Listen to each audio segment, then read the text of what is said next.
This week on the Valor Flight Crew podcast, we welcome Zane Atencio. Title is not necessarily important. I have held a couple different positions within the organization I work for now, but the most buy-in I get is on the line because crews call me not because I'm management. I have no authority, but they call me because they know I'm reliable and I understand what they're going through. So I lead by being relatable and just remembering what it's like, when you're learning or even when you're just having a hard day. We each can teach each other things, and adding some humility to that is something that we think we have to do when we have title, but not necessary. Welcome back to the Valor Flight Crew podcast, hosted by Echo and brought to you by Vertical Helicast and Valor Plus. In today's episode, we sit down with Zane Atencio for a candid, practical conversation about what leadership really looks like from the front lines of EMS. From the back of the ambulance to the flight deck, Zane shares his journey from fire medic to flight medic and the lessons he's learned about communication, accountability, and the responsibility that comes from leading from wherever you stand. Together, we dig into the realities of team dynamics, generational differences in the workforce, and the challenge of orienting new providers in a fast-moving, high-stakes environment. We talk about the power of self-reflection, the importance of recognizing good work, and why a supportive culture, one that allows people to learn from mistakes, can make all the difference for crews and patients alike. This is a conversation about trust, growth, and the everyday leadership moments that shape the culture of an organization. So strap in, check your gauges, and join us as we lift into another episode of the Valor Flight Crew podcast, where leadership isn't just a title, it's a mindset carried on every mission. Thank you to our sponsors, Airbus, Precision Aviation Group, and Metro Aviation. Welcome to the Valor Flight Crew podcast, brought to you by Vertical Helicast, produced in partnership with Echo, Every Coast Helicopter Operations. The Valor Flight Crew podcast promotes the personnel and life-saving equipment behind helicopter air ambulance services. Join hosts Mike Fideli and Blake Schreider for in-depth interviews and expert insights from air medical personnel, pilots, communication specialists, and maintenance crews who play critical roles in airborne emergency response. Line 1 accepting. Copy, line 1, gotcha, accepting. You're going to be talking to Red Feather 1 on LCEMS. What's up, everybody? Welcome back to the Valor Flight Crew podcast. As always, your hosts with sometimes the most, Blake Schreider and Mike Fideli. How are you today, Blake? I'm doing great, Mike. How about you? I am still coasting into vacation. I am ready for that day to get here, and it's been a busy couple days at work. I got lots of stuff on the agenda. You've got less than 40 hours, right? Like 48 hours? I cannot wait. But that just means that work is extra busy and that I've got 1,000,001 things to do before I get away on vacation. So, we'll get there eventually. It'll happen. We'll get there, man. Well, we got a great podcast for you this evening. We're going to be welcoming Zane Atencio from PHI Air Medical. Zane has a very passionate topic that Blake and I are also both very passionate about, which is leading from the front line. And I think that we have this opportunity sometimes. We're sitting around the base and we're always commiserating because, misery loves good company, right? About how we can blame everybody else but ourselves. And I think that it's time we take that step back and we maybe have some of that self-reflection and talk about how we can truly be the leaders from the front line, and we can really have an effect on all of our other crew members in terms of pushing our programs forward. So without further ado, I'd love to welcome Zane to the show. How are you today, Zane? I'm doing well. Thank y'all for having me. We are super excited to have you here. We've kind of touched upon this topic in the past, and we've had a lot of leadership discussions, but not a whole lot of them have been about focusing on those frontline staff members. And I think that's what I'm super excited about, is to be able to kind of take that little twist on it and talk about what we can do individually, whether you're in a leadership position or not, how you can truly affect the overall effect of the program. So we're super excited to have this discussion. Before we get into it, Zane, if you don't mind just giving us a little bit of a background about yourself and your flight experience. Yeah, absolutely. So I've been a medic for over a decade now, which went by pretty fast. I started as a fire medic. It's over. I blinked it, and it's been a couple refreshers since then. But I started as a fire medic in a rural fire department outside of Tucson, Arizona. With that, worked in local ERs as well as a paramedic. Did a paramedic to RN bridge for the money specifically back in the day, and that was in Phoenix. Knew I wanted to fly. We would fly patients out to the big three companies, and did a couple ride-alongs with PHI, and I was like, oh, okay, that looks a little more fun than this. So, at least at the time is what I was thinking. So I went ahead and got hired as flight medic with PHI first, while I worked full-time as a new grad ER nurse, one of our local ERs. Got enough experience, transitioned over to the dual cert role that we have now, which didn't exist back then.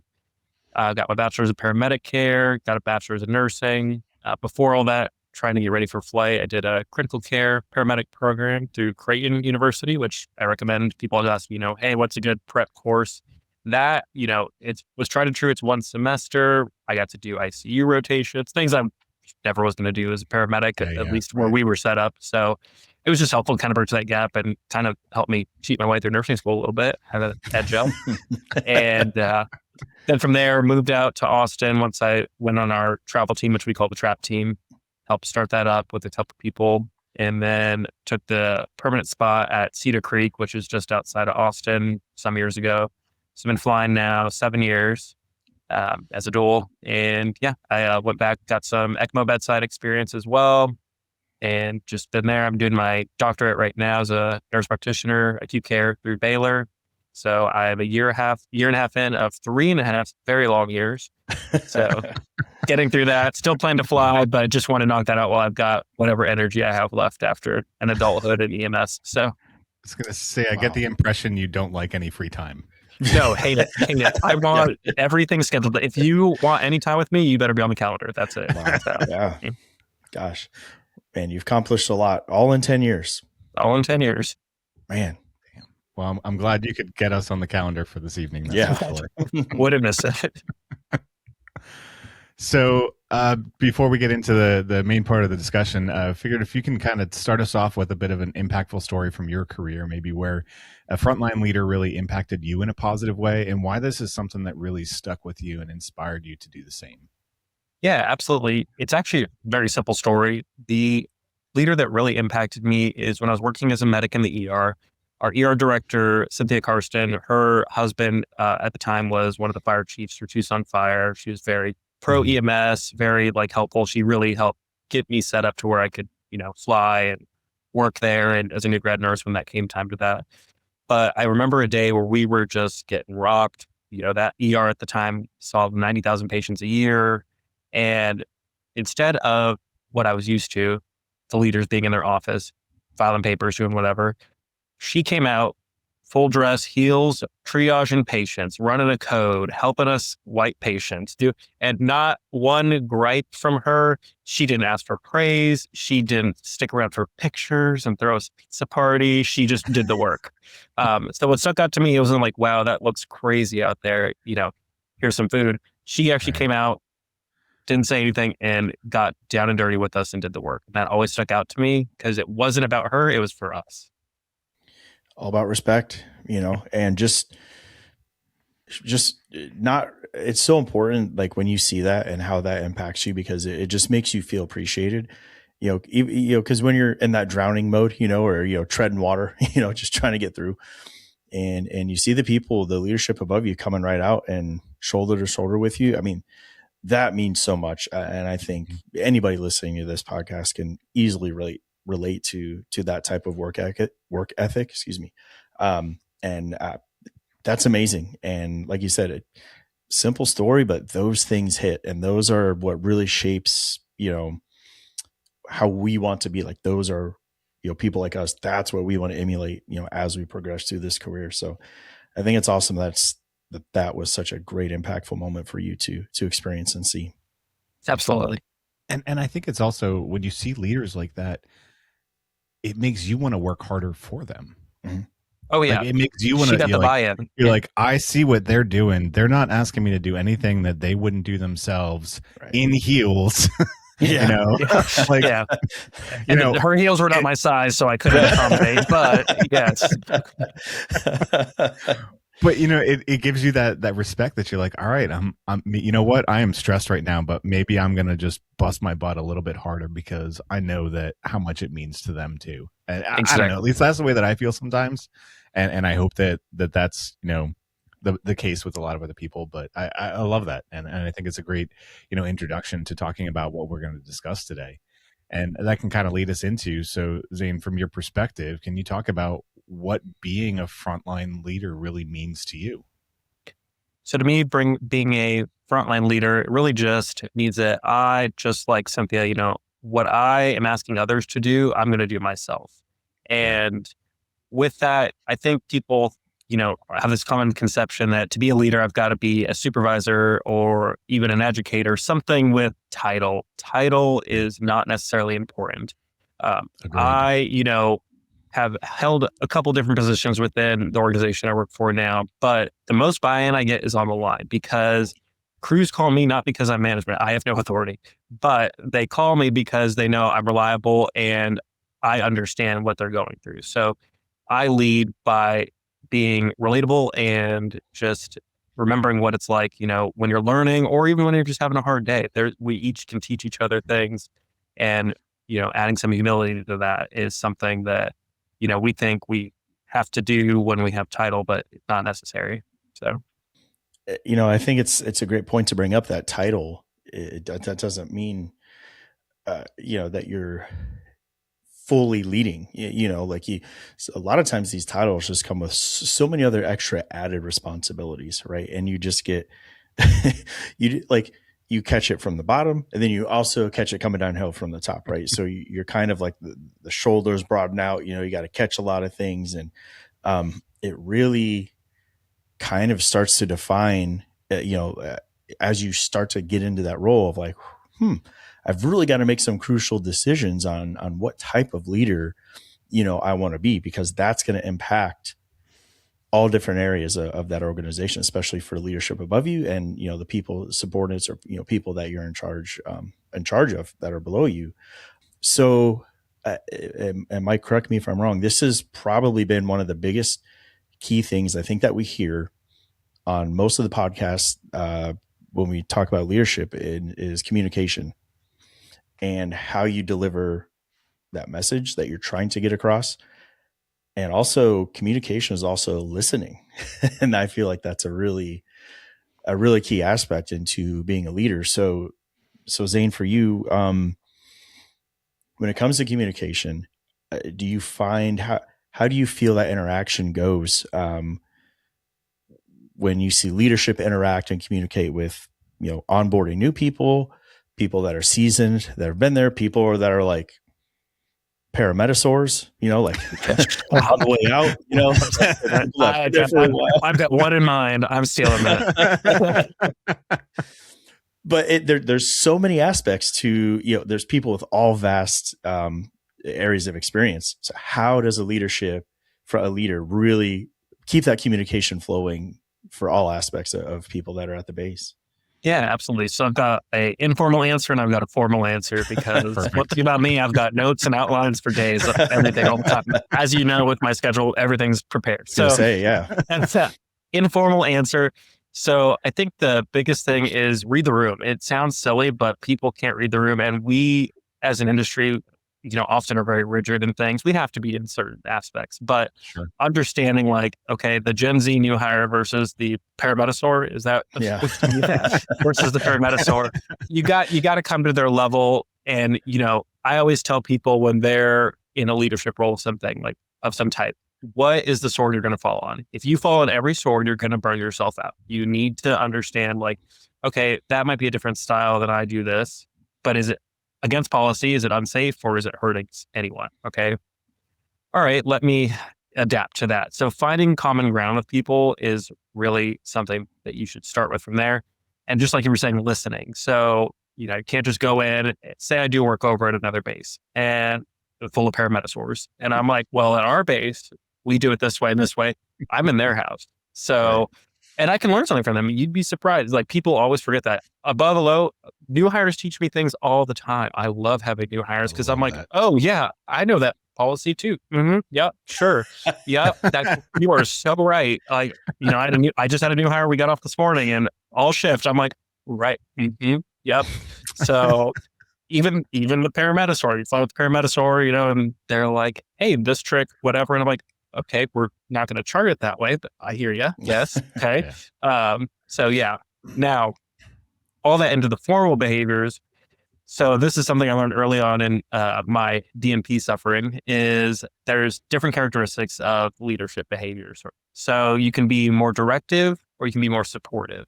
And that's kind of where you read the room. So if I'm saying I'm going to be more directive, so I'm going to have a goal, we're going to accomplish this goal, I'm guiding the framework for that.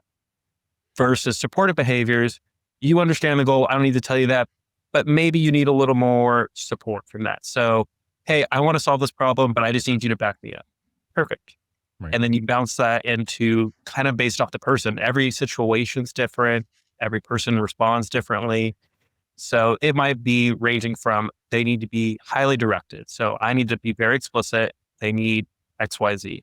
We're going to do this way to accomplish this goal. And they might not need much support. I am one of those people, I just want to be told. When I was in fire academy and all that, I don't need you to coddle me.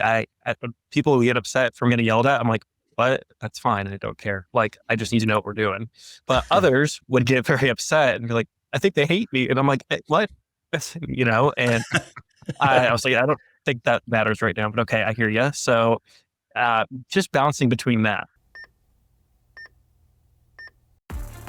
Thanks to our sponsor, Airbus. Airbus provides the most efficient helicopter solutions to its customers who serve, protect, save lives, and safely carry passengers in demanding environments. Its civil and military helicopters are flying all over the world, making missions possible. Visit airbus.com for more information. I broke these down into directing style, so very directive, little bit of support. Okay, so again, we're going to focus on what we need to get done. And as we need, like, hey, you're doing great, whatever, or hey, this is where we find this resource, whatever. But they still require those very explicit directions. Okay. Mm-hmm. And again, when I'm saying all these things, this can apply to anyone. This could be someone towards me towards someone. We're on the same playing field. I'm not saying my boss is doing this or an educator or whatever. Then there's like a coaching style kind of. So we're being very directive and very supportive. So we're like, hey, you're doing great. Get the ball, buddy. We're going to get the ball and we're going to go down the arm, like whatever. Sports. Yeah. So, it works. Yeah. Sports ball. So you're giving high energy, high directions. And then if you're just giving someone who's really supportive, the more supportive style, they're like, again, low directive, high supportive, delegating. So, hey, we're just going to get it done this way. They're like, I don't need to be told. I don't need support. I just need you to back me up and let me see how I can manage this appropriately. That's kind of how I break it down into a more formal sense. I love that you said about reading the room, because there was a couple points within there that I really wanted to kind of circle back to. And I think the reading the room part is such an underrated skill. And I think some of these things that you're talking about are like truly the human factors that go into this. And I think that's one of the things that when I think about the Echo Future Flight program and Future Flight Leaders program, it's like, what people do we want in these, like, who do we want to bring into this industry? And it's somebody that I'm not going to mind being on a 24-hour shift, stuck in a small space, small confined space, and having to work with them for 24 hours. And it's like, it's about reading the room. So like, what are their personal skills? Like, how are they as an individual? But I think that translates to so much more, right? And it translates into base culture. It translates into how you interact with your leadership team and with your peers. It translates into, CRM. At the end of the day, like there's all of these things that it really translates into. And I think that it's such an underrated skill of being able to read the room and know when it's appropriate to make a joke or when it's appropriate to have that learning moment, or, is it okay to say this at this point in time? And that is a huge part of this job, because whether you're in the base or whether you're out in the public and representing your organization, you have to read the room. Yep. And I think that we kind of take it for granted sometimes. Absolutely. I don't know. But then I also liked how you were talking about the different, communication styles. And where I wanted to take that aspect is, how often do we as preceptors or we as leaders take the time to understand the communication style of the people around us? Right? I would like to say often, but that's not true. Right. Like, how many, you're like, oh, well, this is how I'm going to teach them. Well, Yep. that may not be what works. But we've never taken the time to really ask, like, what's the best, like, do you need a little bit more direction in this? Do you want me to just give you a task and you go to it and we'll talk about it afterwards? Like, what is the best thing for you to facilitate your learning? What is the best way for you to bring about that team aspect? And so I think that that's a big miss on our part as being preceptors, on our part as being leaders, on our part as helping somebody work through this process of becoming a flight clinician. It's, I think, a big gap that we just don't often realize. Absolutely. What that ties into, so early when I started at PHI, we had something we called Toolbox, the PHI Toolbox. We love acronyms and things, we all do. Absolutely, we all do. But it stuck with me. It is, so I'm going to do a peer check with everything. I'm going to do a self-check before I do that peer check, make sure you use my resources. I'm going to have a questioning attitude, okay? And that, the questioning attitude always stuck with me, like, okay, well, I'm a questioning attitude. It's not, I'm being combative. It's, okay, did I miss something? Did we miss something? What did we miss? So that just kind of, and there's another part to that toolbox that I cannot think of right now, and it'll come to me in 20 minutes or probably the second we end this podcast. But probably, yes. I just think that's, critical in there. But reading the room, where I came about with those directing styles and, versus supportive directive, at the time I originally visited this concept and I'd made this presentation for a PHI workshop. I had 3 new nurses at my base, and all are extremely different. They are all fabulous. They're fantastic clinicians, but each required a little different. It was like the 3 bears and the bed with the porch and whatever the story is. We are all a little bit fickle in our own way. Yes. One of them, she was like, don't hug me unless I tell me to hug you. Let's get it done. She checked a blood sugar and some brain tissue, and we had lunch a couple seconds later. And she's like, anyway, and I'm like, okay. And then the middle one, he was like, okay, I'm cool with blood and guts and all this and whatever. I think I'm doing bad. No, you're doing good. He was the middle ground. He was like mid supportive, mid directed. And then the last one, she had all the knowledge in the world. She has all the knowledge in the world, just genius, straight from CVICU. And she just needed the support. She was like, I just need to be told I'm not killing people and I'm doing okay. And so, those are not her words, those are mine. But, they each needed a different level. And that's kind of when I stepped back and really tightened up some of my precepting I've been doing through the years. I'm like, okay, there might be a better way to approach this, like we're talking about. Instead of just like, this is my method. When you precept with me, this is what we get every time. Doesn't work for everything. It's so, Zane, it's so interesting when you talk about, starting your career as a fire medic, and, when people go through, fire academy, it's, everybody's the same. You're equal, you're there to accomplish tasks, and you are given direction, and you follow that direction until something changes, And so, and that almost kind of transitions a little bit into like when you start EMT school, and you kind of start working, maybe on like kind of like that basic life support level, and you first step into this world, right? And then over the years, the eye-opening thing I think for me was not only going into paramedic school, and then you kind of get the keys to the kingdom, and they're like, peace, and you're like, have fun. You're like, yeah. You're like, what the hell am I doing? I'm a child. What do you mean? Right. Yes. And then when you start flying, and I'm still a child, but because you see it, you work your whole career to get to that point. And then when you get around the people, all of us, and I'm going to say the people, us that are in this industry, how uniquely different that we all are. And like, not like everybody is different. Everybody learns differently. And so it's just how the differences of like kind of how we start this career, and as you get built up and as you start gaining experience, and then as you keep getting more and more and you progress through, and then now you get into this like pretty much the pinnacle of this field, and you're like, hey, wait, well, what do you mean you didn't do that? You didn't hear what I was saying? You didn't hear, like, the communication styles are completely different, and people receive things differently. People hear things differently. And I was just very shocked. And all for good things, because it really taught me very, very quickly to be humble and, learning from leadership styles, especially saying that's who I would want to learn from and that's who I would not, want to learn from.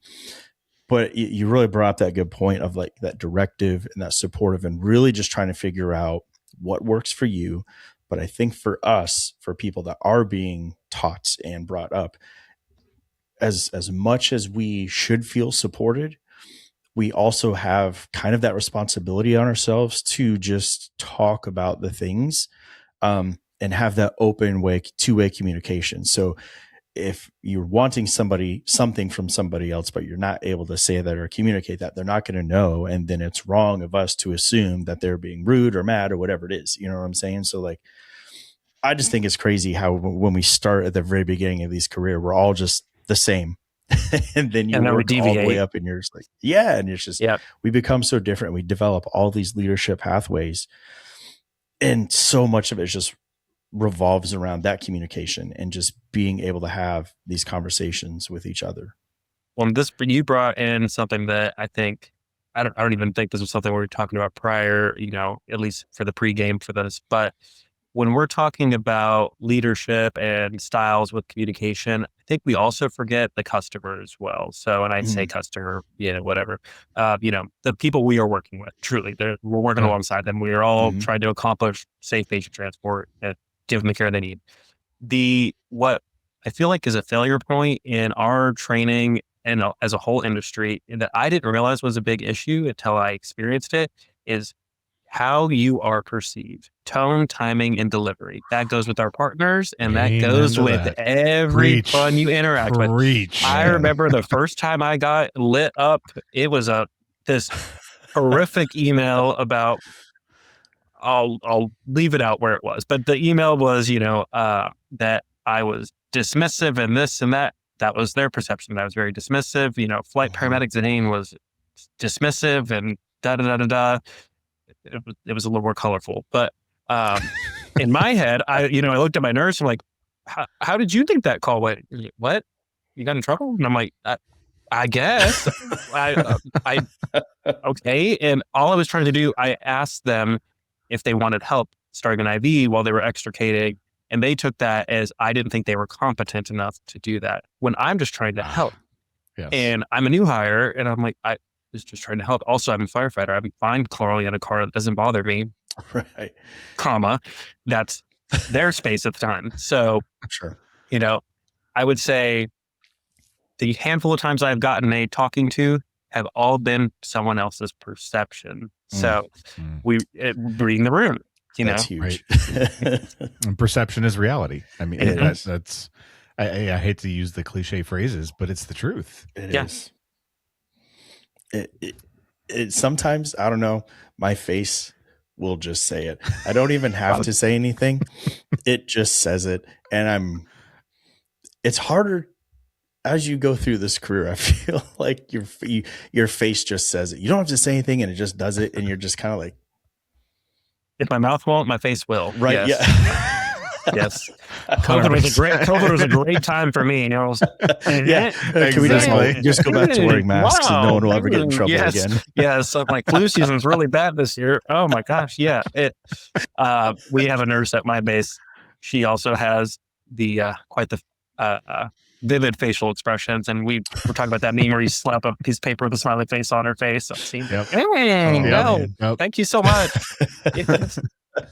For me, it all depends if my partners have fed me before we left the station or not. Yes, Depending. yes. Well, this is true. Because Yes. they all know that I get hangry very easily. And Oh, yeah. there's a reason some of them carry emergency Scooby snacks, and it's not for Yes. themselves. There better be an Uncrustable at some point in this adventure. Right, Yes. exactly. Please. Yes, I get very upset when there's no Uncrustables in the break room. Thank you to our sponsor, Precision Aviation Group. Mission critical operators and fleet managers rely on Precision Aviation Group as a worldwide leading rotor and fixed wing MRO provider. PAG provides tip-to-tail solutions in 4 MRO segments: avionics, components, engines, and manufacturing DER services. A single point of contact gives you access to over 150 million in inventory globally, 24/7. Just call 800-537-2778. Precision Aviation Group. Others sell parts. We sell support.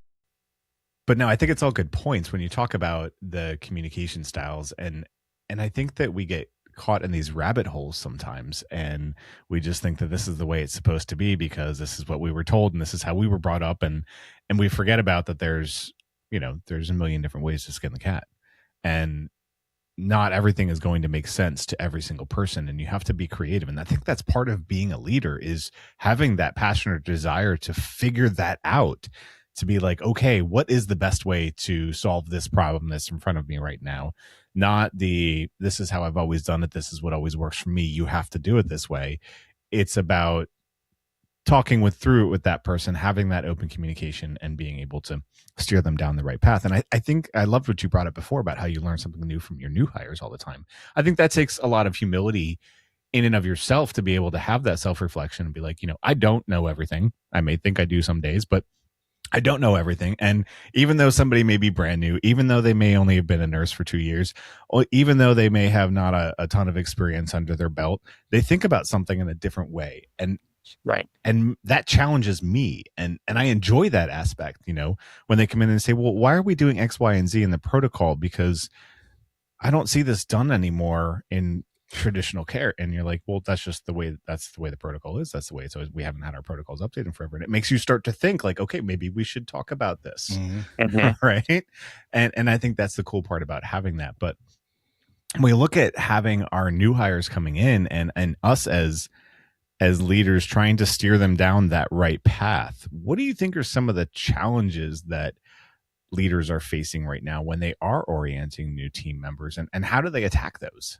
Ooh, I am ready for this one. All right. So some challenges I cannot tell you. So I precept, obviously at my base, I'll take whoever's in the regional area.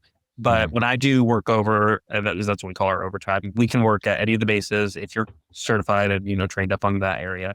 And often when I go do work over in other states like California, Mississippi, wherever, I generally will be like, hey, if you have a new hire you need to come through, I'm happy to take them, for a shift or whatever. Yeah. And with that, every complaint I hear from all of the mentors that is almost unanimous, and it's like a bandwagon thing. They're like, oh, this generation, they just don't make them like they used to. When I went through, I had all this experience, and these nurses, this, and these medics they don't even know. And it's like, oh, okay, all right. And then it just cycles, and everyone thinks that we were better for some reason. Very frustrating, but yeah. No doubt. I definitely hear that on a regular basis for sure. But how do we reframe it? How do we take them down that path? So I think what we get hyperfixated on is, these people are not going to be perfect. I was not a perfect new hire. My first call was not perfect. We had a very sick patient and sitting there, and I was handed some ketamine and some rock, and I'm like, okay. And the medic that I was working with that day was like, oh, I guess I'm ready to intubate. Thank you. And I'm like, okay, all right. So what happened then? So what we did after the call is we broke it down, right? So it wasn't just like, okay, yeah, they didn't yell at me. We went through it. But so I break it down into, was this a knowledge gap? Was this human error? Or was this both of those things? I had the knowledge. I know what we were supposed to be doing. But this is my first call. We're on this large MVC. There's multiple casualties, while I was calm in an RSI situation, the human factor was I was just trying to task monkey so I could stay focused. I didn't know the pace they were trying to go at. So, okay. So maybe a little bit of knowledge gap as well then, I guess, if I frame it that way. But I always try to frame that when I'm asking, before we go straight to blame. That's why I say, let's digest the situation first. All these terms, I sound like a business person, gross. But, let's digest it. So was that a knowledge gap? Was that a human factor? Or was that both? How did we get here? I think really breaking it down, especially after the call, is probably one of the best ways to really try to figure out where things kind of went wrong, I guess, but kind of what you were saying earlier though, reading the room, and, I've worked with people where, especially when I was new, like you get into that situation like that RSI and you're like, all right, train for this. I'm ready to go. And you're like, all right, go. And nothing is like how you prepared for it. It's not, you're like, well, what are you doing? And they're like, oh, we're going to do this. And you're like, but the training, yeah. Right. And so afterwards, before, and I almost just remember like saying, as I was trying to be like, what did I miss? They were already like, man, so what'd you think? That went great. And it was almost like I don't know how to say, like a way to put up a wall, I guess, of like almost hide like the fact. But I was like, I don't feel like I did great, but now you're saying that I did okay, but I still have questions.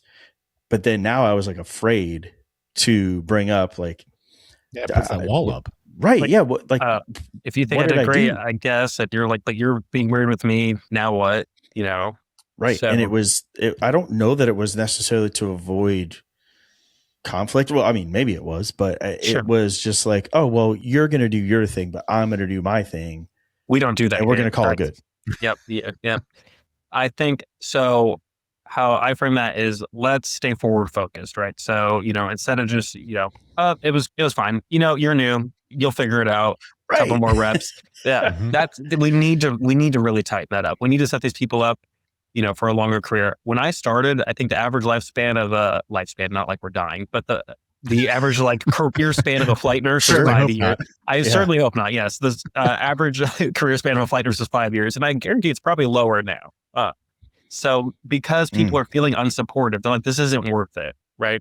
And it starts with their orientation. We have such a pivotal point to set them up. The reason I've lasted this long is my preceptors gave me the tools to be forward focused. Okay. So with that, you can't just blame that on this generation. This manager, and it wasn't like this 5 years ago. I miss the old XY company. Okay. Yeah. It's always greener. Fine. Right. But so questions I always ask, and this could be a new hire. This could be someone I've flown with for years. If there's something I disliked in that call or felt was abnormal, I want to RSI this way. And they're like, nah, we're going to do it my way today. Then at the end of the call, we're inappropriate. We're not doing these things live call arguing, but hey, walk me through your thought process with that. Mm-hmm. Oh, I didn't think I had to explain that. Oh, well, I've seen, ketamine do this, whatever. Okay. Right. All right. Or even more open-ended. Hey, how'd you feel during that call? What was your experience during that? Oh, I thought it went fine. Okay. A little closed. We can kind of go from there. But it opens the door rather than just like, that go good for you? You think that went well? Yeah. I love what you said there, though, because I think at the end of the day, either saying nothing at all and putting that wall up, or either having that blow up of like, what were you doing on that? Which are both shutting. Right. Exactly. I think either of those have the same effect. They shut it down. Yeah. That is, at the end of the day, that's a cop out, and that's the easy way to deal with that situation. The difficult part is having that uncomfortable conversation and trying to, pull apart what was your thought process? How could we have communicated better? What did you think, what was going through your mind when we, got in the back of that ambulance and we had to do X, Y, and Z? Like, where were your priorities at, and how could we have communicated better to get those priorities done? Absolutely. Like, those are the difficult conversations to have. And I think so many people are afraid to have those conversations. And I think that's what frightens me. And I think it goes back to, again, that's why we have people that don't last very long in this career, because I feel like that kind of a relationship, we don't have to agree at the end of the day. We don't have to come to the same conclusion. We don't have to like each other either at the end of the day, but we do have to have a common mission in this, and that's our patient, right? Yes. And that's making sure that each and every one of us gets home safe.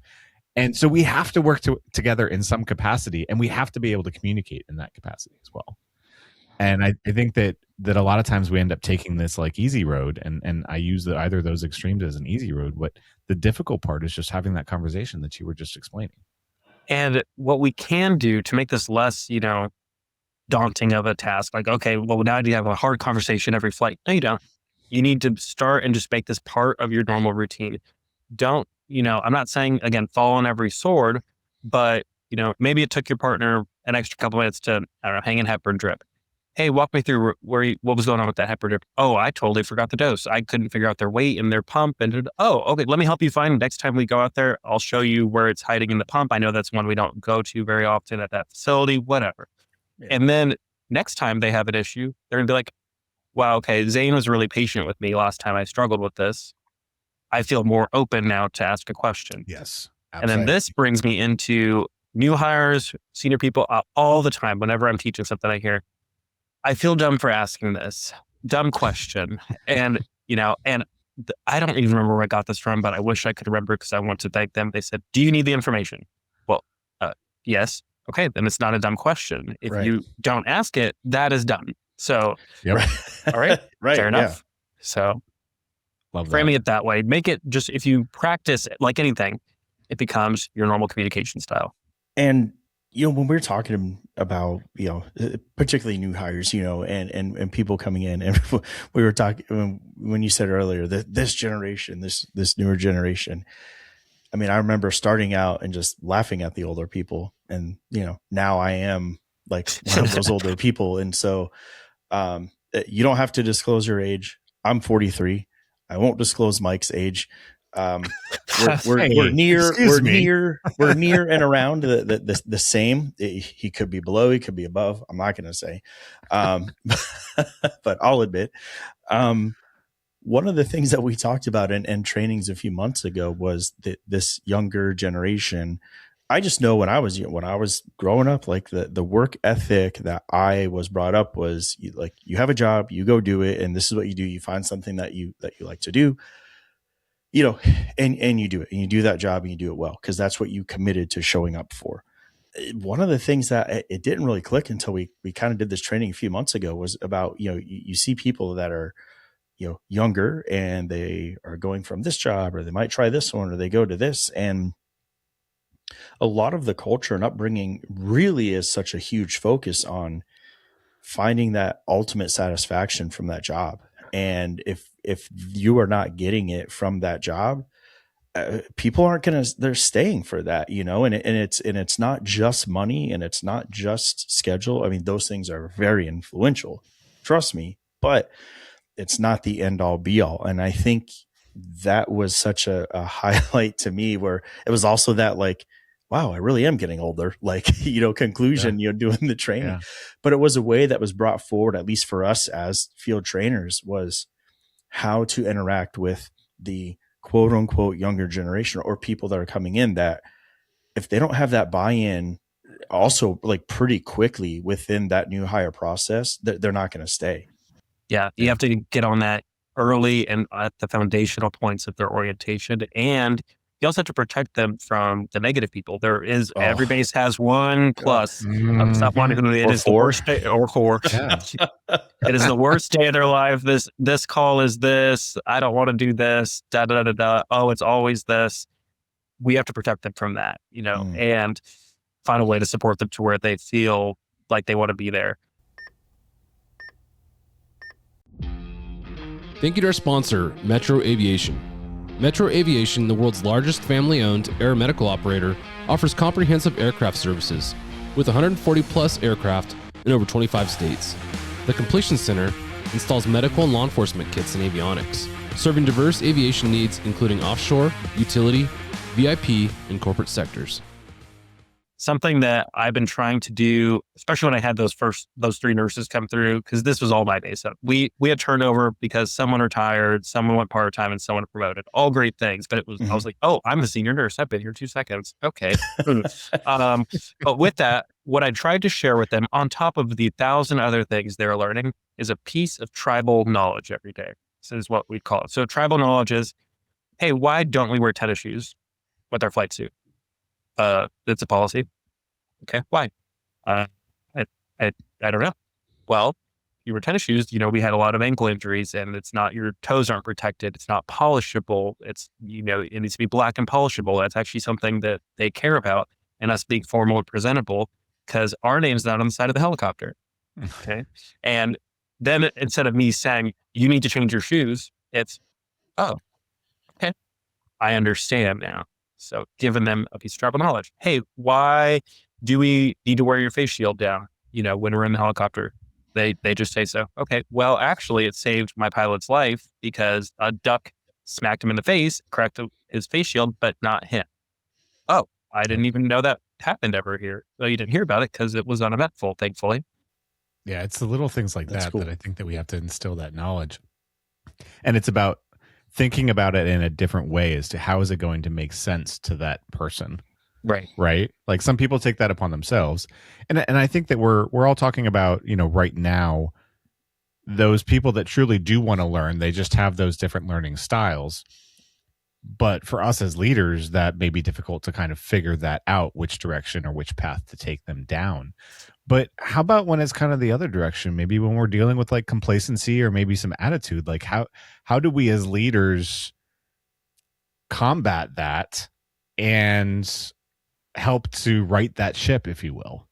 So to combat that, I think you need to start with figuring out, where is this coming from? A lot of times complacency hits all of us at some point. If you think it has not hit you, you missed it.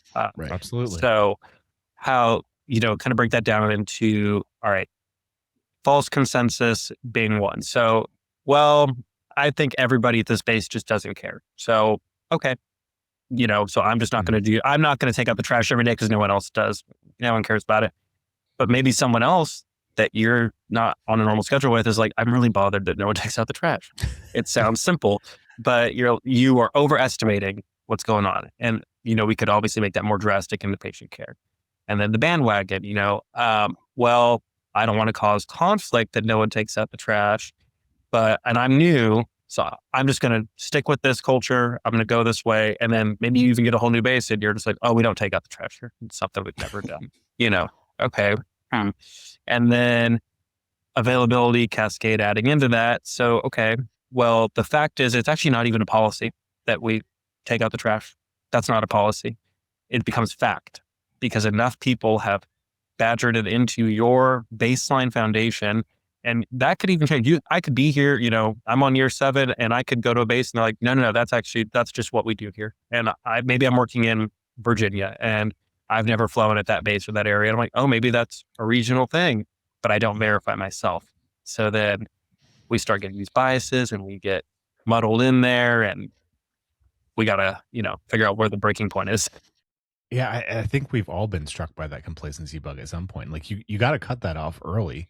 Like it's as simple as, I checked the equipment yesterday. Everybody fine? Oh man. Yeah. Right? Like we've all gone down that pathway. Like I'm on the same unit for 3 days in a row. I know everything's fine. It's good. I don't need to worry about that today. I definitely didn't miss anything the first day. There's no way. Right. Not exactly. me. Not me. I know, right? But that's not easy to combat. And there's just some days we show up and we're like, we're just not in it today. And like, oh God, I just need a break. And it's tough. I think what I do, this goes into base culture, but I do this, I won't even say base culture because when I work over, a lot of times I'm exhausted, right? I'm doing this for overtime, whatever reason. Okay. I do the same general process every time I go somewhere. I am going to cook for the base. The reason I'm going to cook for the base is not because I am rolling in money and really just enjoy, being in the kitchen all day in between everything else. It gets us all into a room and to share a meal, whether it's 1 or 2 meals. Okay? That's starting spot. Mm-hmm. Next spot, what people are seeing from me, I'm going to go out to that aircraft. I don't care if you tell me it was perfect. Even if I was on the day before, I don't care if I told me it was perfect. I probably missed something because I'm human. I'm going to go back out there. Every time I get a flight, I know it's 2 a.m. I know we're tired. I'm going to wipe down the floors. It's an ambulance, in my opinion. You know, those stretcher straps are going to be tight every time. Okay, presentable.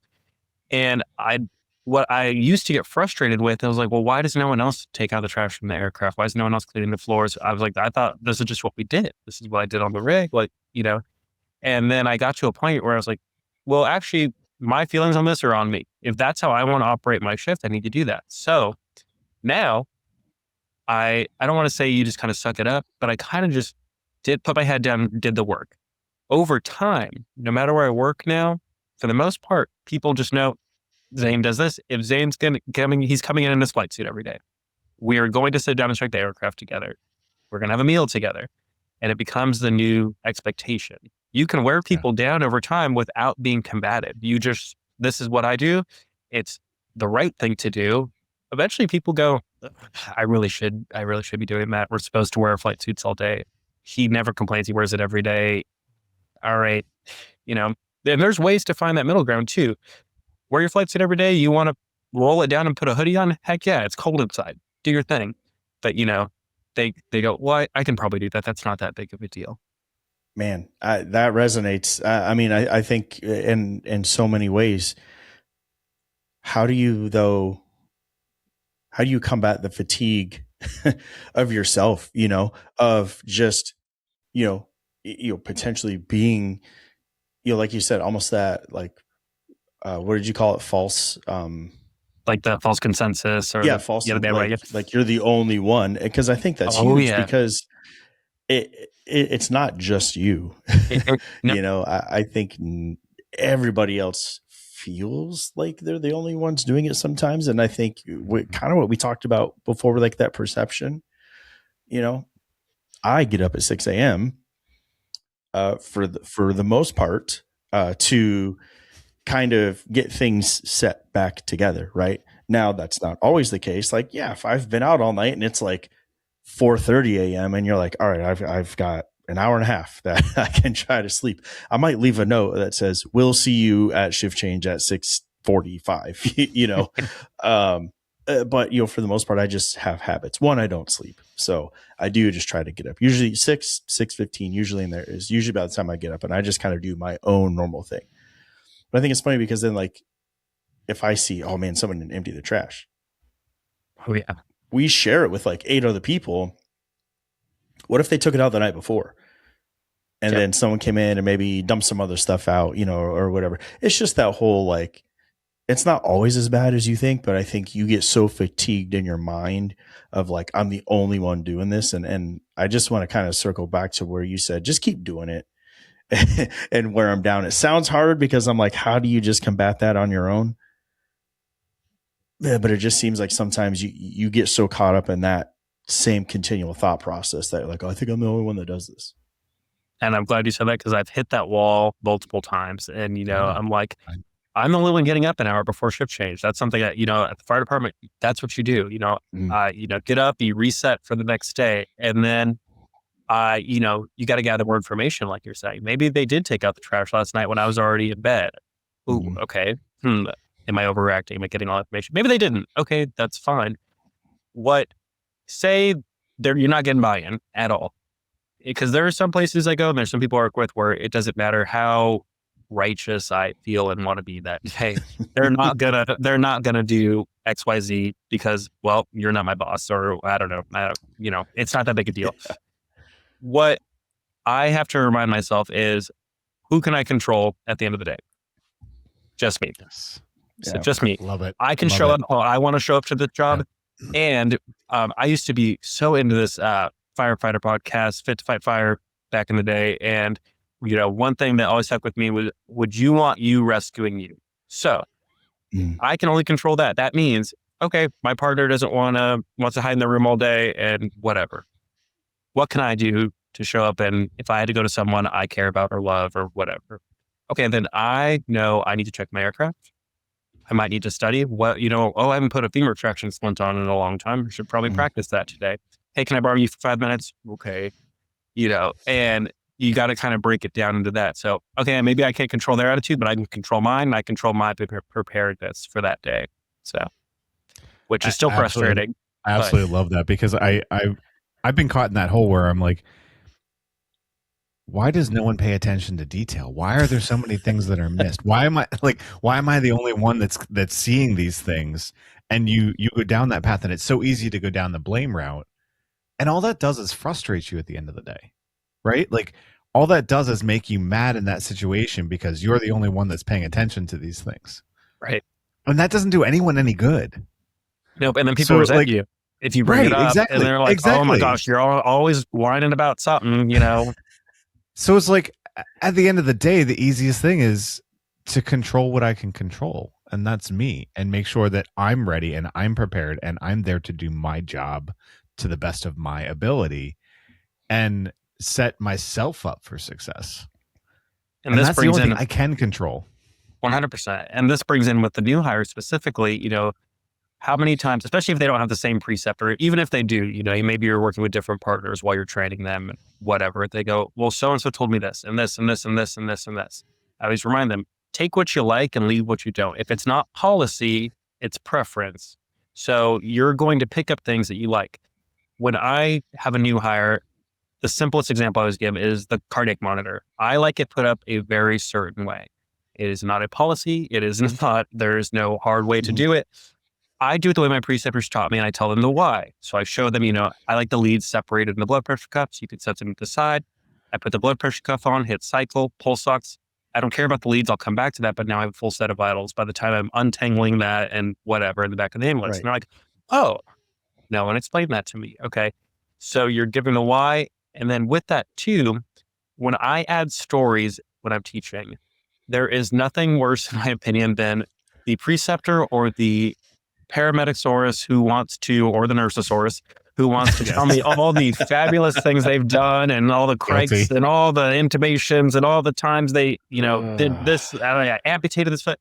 Oh my gosh, please. The new hires already are just trying to be like, I don't even know how to calculate ideal body weight. Please give me a second. So what I do with that, I'm not going to tell them success stories. Generally, I'm going to tell them my failures. That's what they need to know. That's going to stick more. I made this mistake. This is why I put the monitor up this way. I didn't do this one time and I didn't verify it. I got tangled up and it delayed us getting the patient on the monitor. It was a mess. I was really, things got caught everywhere. They're like, oh, okay, eek, or, I left the pulse ox at the hospital and we didn't run out of sticky pulse oxes. So I didn't check it in the morning. And oh my gosh. And people hold on to failures a little more. Successes are great. You're their preceptor. You should be decent at the job, I would imagine. You would hope. So, or even if you're just if you're not the preceptor, if you're the senior flight crew working with the new hire when they're off orientation, you're the senior member. You should be good. You haven't gotten fired in your last 2 years, so I would imagine you're pretty good at this. Okay, at least doing something right. You're at least doing something right, or you were, something's going for you. So yeah, that's kind of the approach with that I like to think about. I think that just highlights such a good point to you focus on those failures or mistakes that you made, because it just shows that you're human and it shows that you're relatable. And that person then will have that buy-in to be like, oh man, I totally messed up, but it's not a big deal.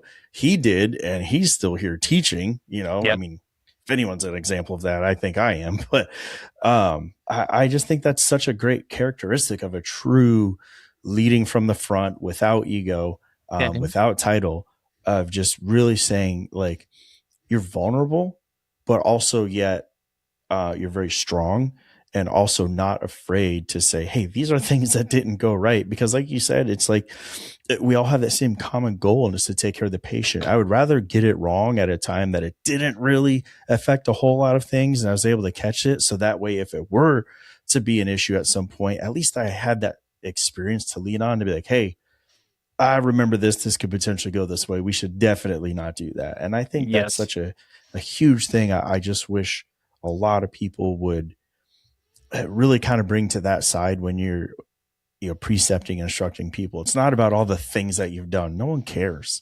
No, and they're not going to remember truly. But it's not easy to have that self-reflection. It's people don't want to think about all the things they didn't do well. They want to forget about those, brush them under the rug, and move on with their life. Whereas, that obviously takes a lot of humility and self-reflection to do it. And nobody wants to look at all of our mistakes in life like that. Right in the mirror. Yeah. I'm perfect. Like, I'm at the pinnacle of my career. I'm the best of the, I am the best of the best, and I do everything right. Like, everybody should look up to me. Thanks for joining us for this episode of the Valor Flight Crew podcast.